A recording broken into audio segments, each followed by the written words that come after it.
no!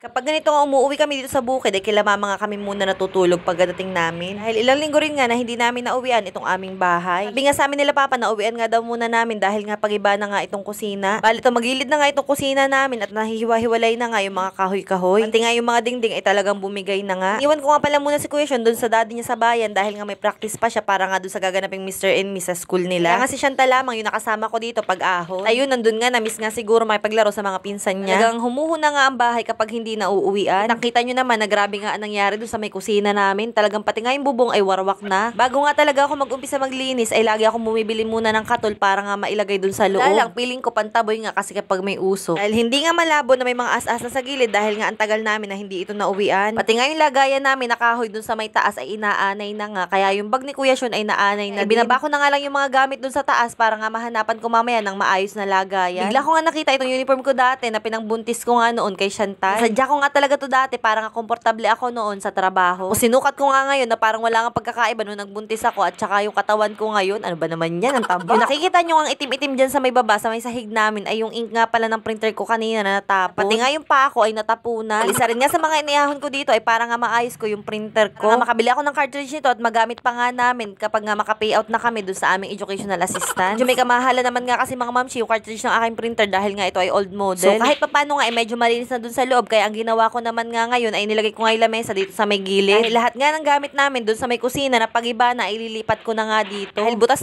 na rin nga naman yung mga dingding. Nga yung mga galon-galon sa CR ay pagpapasok ko na din. Medyo nakakapagod na nga mga mamshi dahil hindi rin naman madali yung mga gantong gawain. Matapos ko nga makuha lahat-lahat ng gamit ay ang ginawa ko nga ay sinara ko na nga yung pinto dito. Dahil madalang naman nga kami dito mamalagi ay sinara ko na nga ng tuluyan itong sa may kusina. Kailangan talaga namin ayusin itong bahay namin dahil dito at dito pa rin nga kami tutuloy. Pagka-graduate ko nga ng college at lalo na nga kapag kami wala ng pang-upa. Dahil ito naman nga talaga yung totoo naming bahay. So hanggang dito na lang for today's video dahil full storage na naman tayo. Bye!